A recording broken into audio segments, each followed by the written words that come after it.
The mind is always working. If we're just doing one or two jobs at a time, that would be no big problem. But it's usually juggling several all at once, and no wonder it's tired. This relationship, that relationship, this job, that issue, lots of things are going on in the mind all at once. And many times when we start meditating, it seems like just one more thing, one more ball to throw into the air, one more thing you've got to juggle.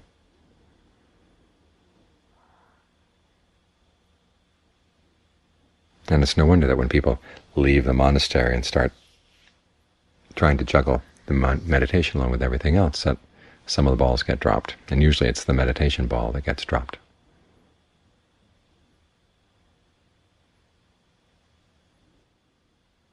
It's better to think of the meditation more as a way of cutting down on the jobs of the mind. The practice as a whole is a way of cutting down on the jobs. And the meditation gives you a place to stand, to do your work.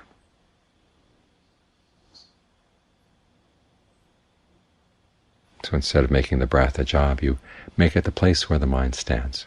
It's good to get practice in this. This is why you have to have time away from your daily life. So you get used to taking the breath as your foundation, lowering your center of gravity, so that you stay with the breath. In Pali, they talk about the object of the meditation, aramana, literally means a support. It's a support for the mind. It's what the mind sits on, where the mind stands. And so it takes a certain amount of work to get that foundation solid. Once it's solid, then you find you can stand on it. It gives you support while you're staying with the breath. As your support, then you take on the other issues in life. And part of the purpose of the meditation is to put you in a position where you can start seeing which issues are the ones that are really worth taking on and which ones are not.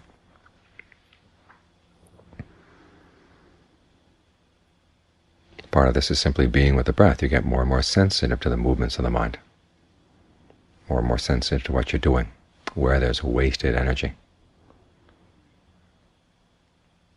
At the same time, it gives you a place where you stand apart a little bit from the activities of the world. And you see them in a new light. Again, this is one of the reasons why you have to come out and take some time away from those activities to get used to looking at things in the light, from the point of view of an outsider, someone who's not totally involved, someone who's not totally taken in. This is why the Buddha recommended that his monks go off into the wilderness, places where they can get away from people, so you can have a chance to evaluate what really is worthwhile in life.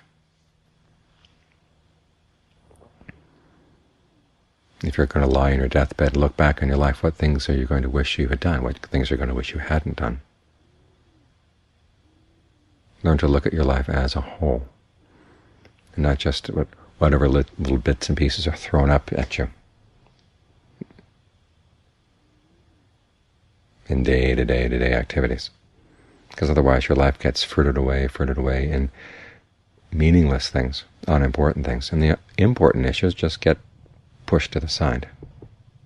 But when you step out for a while, you begin to get a sense of your life as a whole. What do you want to do with it? What's worthwhile? What's a worthwhile use of your time? Many times you hear of people who are told by the doctor that they have, say, 3 months left to live, 2 months left to live.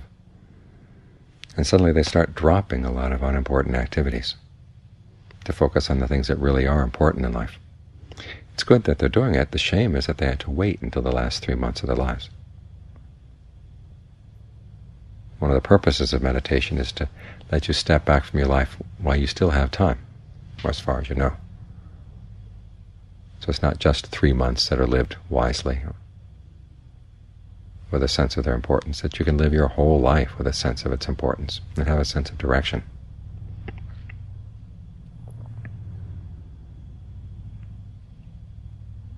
And even if you decide that you want to have a life involved in lay life, still you're doing it from a different perspective, You've got that foundation of the time you spent separately.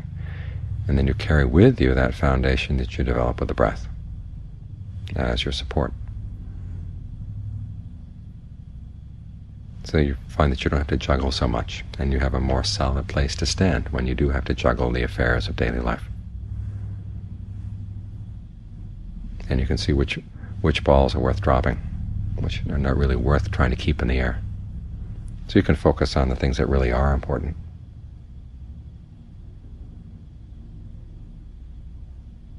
So even though the meditation is work, and that's what the word gamatana means, it's our work as meditators, the object that we're focusing on. Don't think of it as simply one more burden to add to the mind. It's a new place for the mind to stand, and also a place for the mind, once it's standing there, can get a better sense of its priorities. That way, when you leave the monastery and go back out into everyday activities, you've got a foundation that you can take with you. So, get to know the breath. Learn to be on good terms with the breath. If you're not on good terms with the breath, if you seem to be fighting it all the time, it's not going to become a good foundation. This means giving it some time to show itself for what it is. You can nudge it a little bit here. If it seems too long, you can make it a little bit shorter. Or if it seems too short, make it a little bit longer.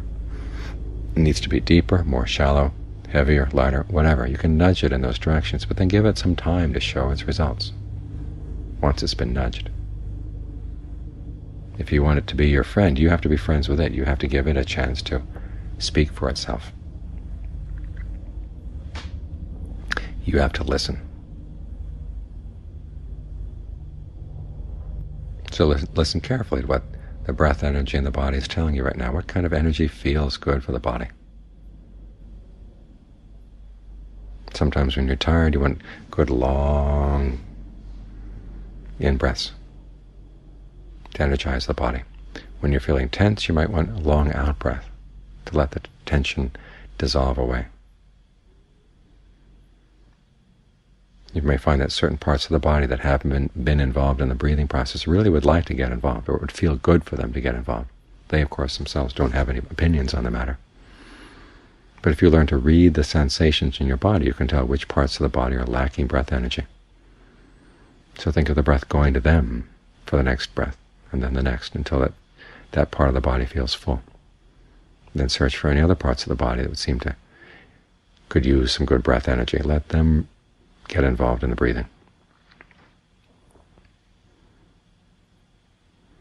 So even though it is work, it's work in providing a foundation. And while you're here, it's just the only thing you have to worry about. You have no other responsibilities. Just be in touch with the breath, the way the breath feels. How far does the sensation of the breath go down into the body? Well, examine it. Is there any line in the body where you say this part is breath and this part is not breath? Or do you have a sense that the whole body could be involved in the breathing process? It's one of the things you can explore to get to know the breath. Listen to the breath. The more carefully you listen to it, the more you find out about it. And the more you find out about it, the more it can be your friend, to help you with all the various jobs that the mind has to undertake.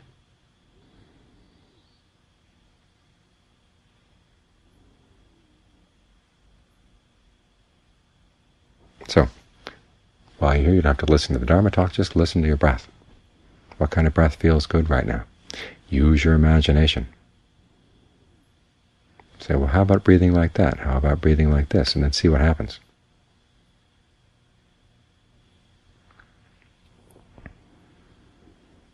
This way you get to know the breath in ways that you might not have otherwise. If you don't experiment, there's no knowledge.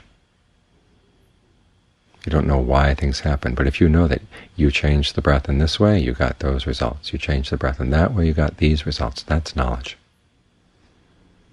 It comes from participating, it comes from acting, it comes from doing.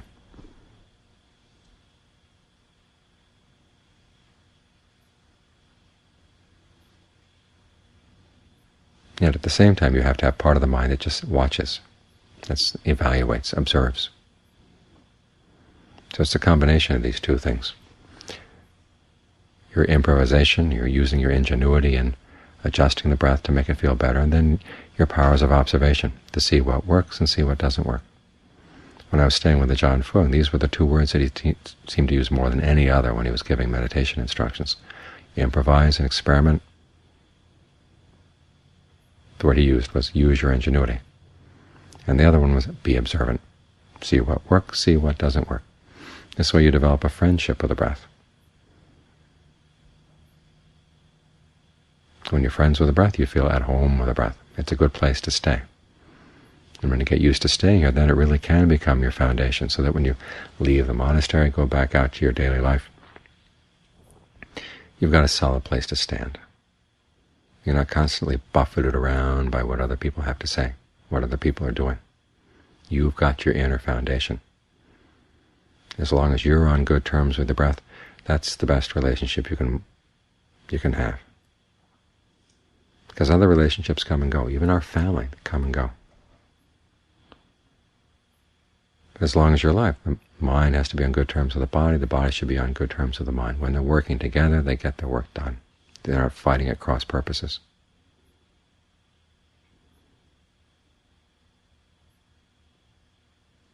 In this way they validate each other. You don't have to go looking for outside validation. You've got your inner validation.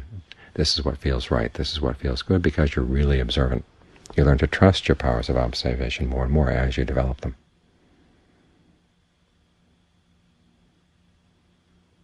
So try to be sensitive to what's going on here in the body, going on and here in the breath. It may require work, it may be a job that you're not used to, but as you get more and more used to it, it becomes more and more second nature. And then you find that it really is a helper, really is an assistant in whatever other work you've got to do.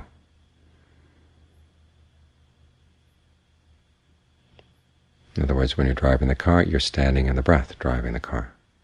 Talking to other people, you're staying in the breath, talking to other people. All your activities get brought into the breath in this way. The breath becomes the foundation that underlies them all. This way your life isn't chopped up into little bits, time for this, time for that. It all becomes time to be with the breath, and then to work from the breath to do whatever else you have to do in the course of your daily life.